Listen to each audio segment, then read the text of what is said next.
Página 16, O Livro da Sua Vida, Osho. Crie o seu próprio caminho para a liberdade. Editora Cultrix.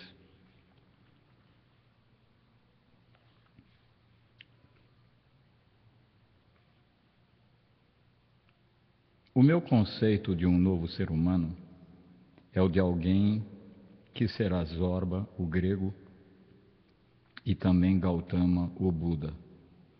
O novo ser humano será Zorba, o Buda, sensual e espiritual, físico, absolutamente físico, vivendo no corpo com todos os sentidos, gostando do corpo e de tudo que o corpo torna possível.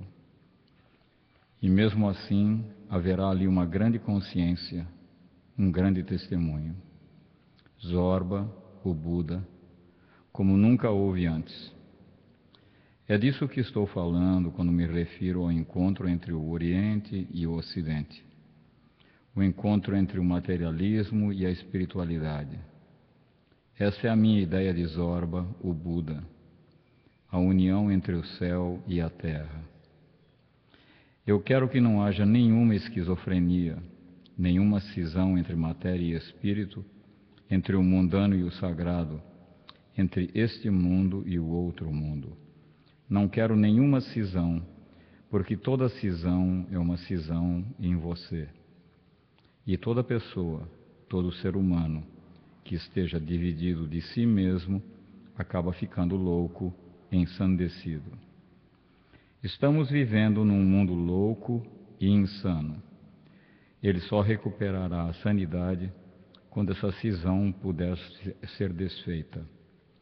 A espécie humana viveu ou acreditando na realidade da alma e no caráter ilusório da matéria, ou na realidade da matéria e no caráter ilusório da alma. Você pode dividir a humanidade de antigamente em duas: aqueles que eram espiritualistas e aqueles que eram materialistas. Mas ninguém se preocupava em olhar a realidade do ser humano. Nós somos as duas coisas. Não somos só espiritualidade, só consciência. Nem somos só matéria. Somos uma harmonia perfeita entre matéria e consciência. Ou talvez matéria e consciência não sejam duas coisas, mas só dois aspectos de uma única realidade. A matéria é o exterior da consciência, e a consciência é a interioridade da matéria.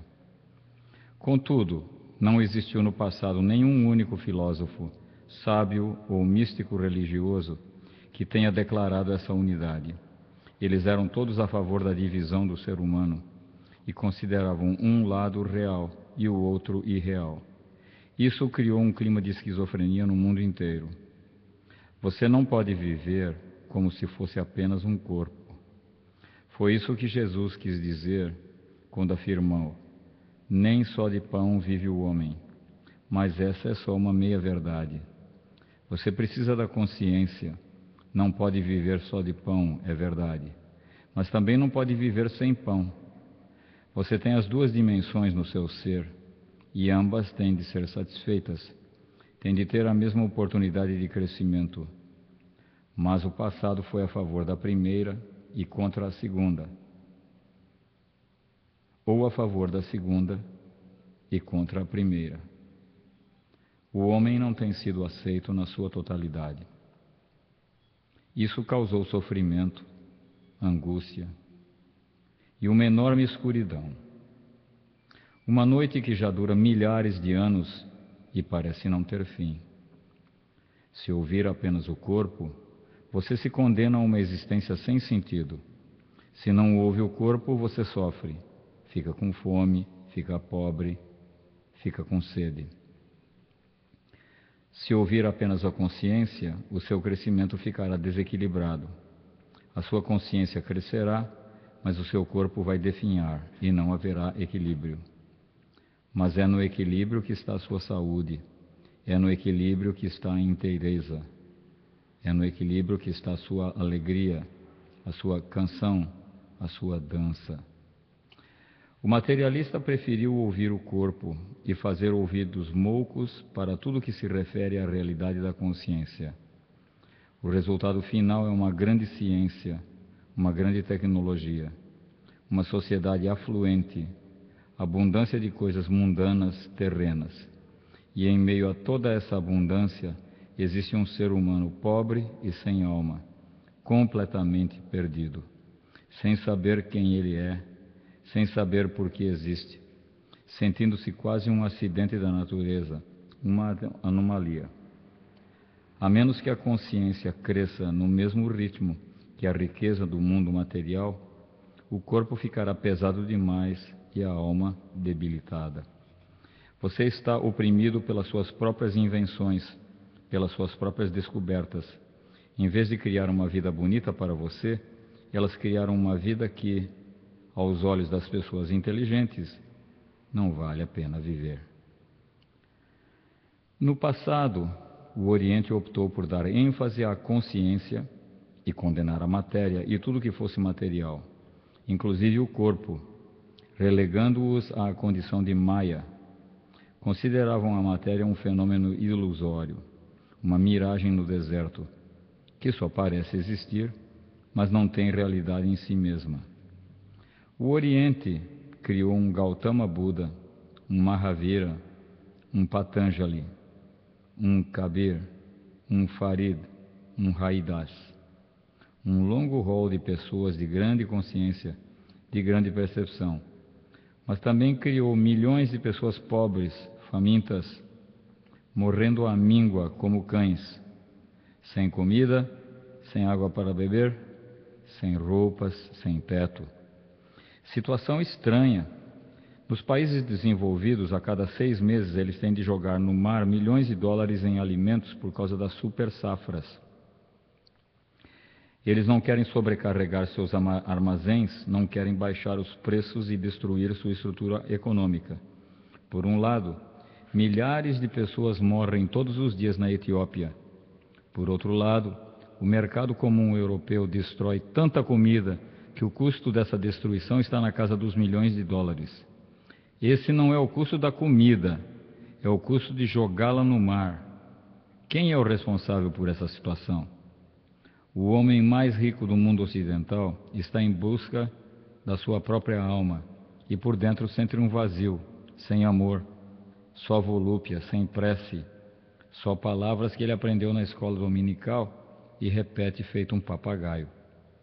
Ele não tem noção de espiritualidade, nenhum sentimento pelos outros seres humanos, nenhuma reverência pela vida, pelos pássaros, pelas árvores, pelos animais.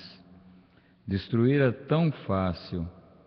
Hiroshima e Nagasaki nunca teriam acontecido se as pessoas não fossem vistas como meros objetos.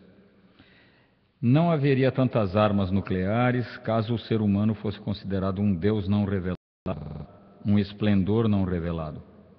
Não para ser destruído, mas para ser descoberto. Não para ser destruído, mas para ser trazido à luz. Seu corpo, um templo para o espírito.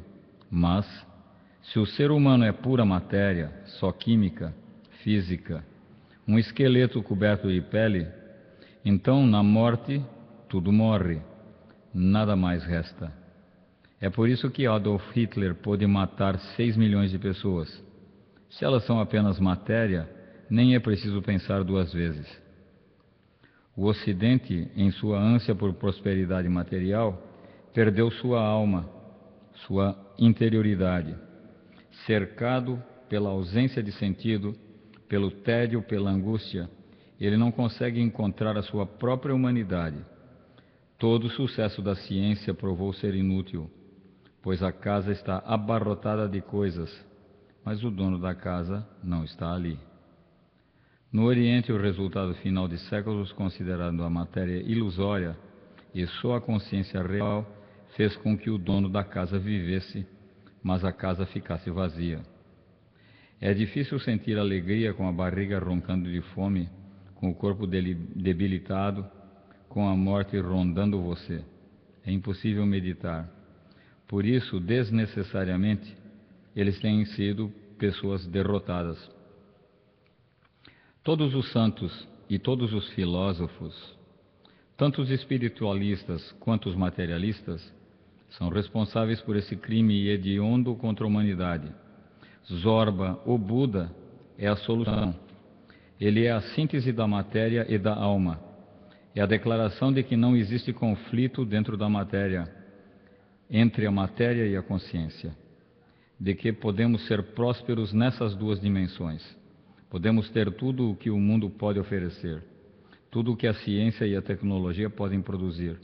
E ainda assim podemos ter tudo o que alguém como Buda, Kabir, Nanak descobriram em seu mundo interior. As flores do êxtase, as fragrâncias da divindade, as asas da liberdade absoluta. Zorba, o Buda, é o novo ser humano, é o rebelde. A rebelião consiste em acabar com a esquizofrenia da humanidade, em acabar com a divisão entre matéria e espírito, em acabar com a ideia de que a espiritualidade é contra o materialismo e que o materialismo é contra a espiritualidade. É um manifesto de que o corpo e a alma vivem em comunhão. A existência está plena de espiritualidade. Até as montanhas estão vivas, até as árvores são sensíveis.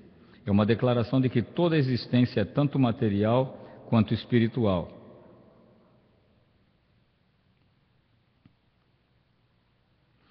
Ou talvez se trate de uma única energia expressando-se de duas maneiras diferentes, como matéria e como consciência. Quando a energia é purificada, ela se expressa como consciência. Quando a energia é bruta, grosseira, densa, ela surge como matéria. Mas toda a existência nada mais é que um campo de energia. Descobri isso por experiência própria. Não se trata de filosofia. E a física moderna confirma com as suas pesquisas. A existência é energia. Nós podemos ter os dois mundos ao mesmo tempo. Não precisamos renunciar a este mundo para ganhar o outro. Nem temos de negar o outro mundo para aproveitar este. Na verdade, contentar-se só com um deles, quando você pode ter os dois, é ser desnecessariamente pobre. Zorba, o grego, é a mais rica das possibilidades. Viveremos nossa natureza ao máximo e entoaremos as canções desta terra. Não trairemos a terra nem trairemos o céu. Aproveitaremos tudo o que essa terra tem, todas as flores, todos os prazeres, e também buscaremos todas as estrelas do céu. Trataremos toda a existência como a nossa casa. Tudo o que a existência contém é para nós. E temos de aproveitar isso de todas as maneiras possíveis, sem nenhuma culpa, sem nenhum conflito, sem ter de fazer escolhas. Aproveite indiscriminadamente tudo o que a matéria é capaz de oferecer e rejubile-se com tudo de que a consciência é capaz. Existe uma antiga história. Numa floresta, perto de uma cidade, viviam dois mendigos. Eram inimigos, naturalmente, como são todos os profissionais. 2 médicos, 2 professores, 2 santos. Um ladrão era cego e o outro era aleijado. Eles eram muito competitivos. Ficavam o dia inteiro competindo na cidade. Mas uma noite a choça onde moravam pegou fogo, quando um grande incêndio assolou a floresta. O cego podia correr, mas não sabia para onde ir. Não podia ver em que lugares o fogo não se espalhara ainda. O aleijado podia ver onde ainda havia possibilidade de escapar do fogo, mas não podia correr. O incêndio se espalhava rápido e o aleijado via que a sua morte estava próxima. Eles se deram conta de que precisavam um do outro. O aleijado de repente chegou a uma constatação. Esse homem, esse cego, ele pode correr e eu posso enxergar. Eles deixaram de lado toda a competição. Num momento tão crítico, quando ambos estavam diante da morte, tinham de esquecer qualquer tola inimizade. Eles fizeram uma grande síntese. Concordaram que o cego carregaria o aleijado nos ombros e eles sairiam dali como se fossem uma só pessoa. O aleijado enxergava e o cego corria. Desse jeito eles se salvariam. E como um salvou a vida do outro, eles ficaram amigos. Pela primeira vez esqueceram o antagonismo que existia entre eles. Zorba é cego, ele não enxerga, mas pode dançar, pode cantar, pode se alegrar. O Buda enxerga, mas só pode enxergar. Ele é puramente olhos, só lucidez e percepção, mas não pode dançar. Ele é aleijado, não pode cantar, nem pode se alegrar. Chegou a hora, o mundo está em chamas e a vida de todo mundo está em perigo. O encontro entre Zorba e Buda pode salvar toda a humanidade. O encontro entre eles é a única esperança. Buda pode contribuir com a consciência, com a lucidez, com os olhos que veem mais longe, que podem ver o que é quase invisível. Zorba pode oferecer todo o seu ser à visão de Buda, e a sua participação garantirá que isso não resulte apenas numa visão empedernida, mas num modo de vida que dança, se alegra, se extasia. Osho, o livro da sua vida.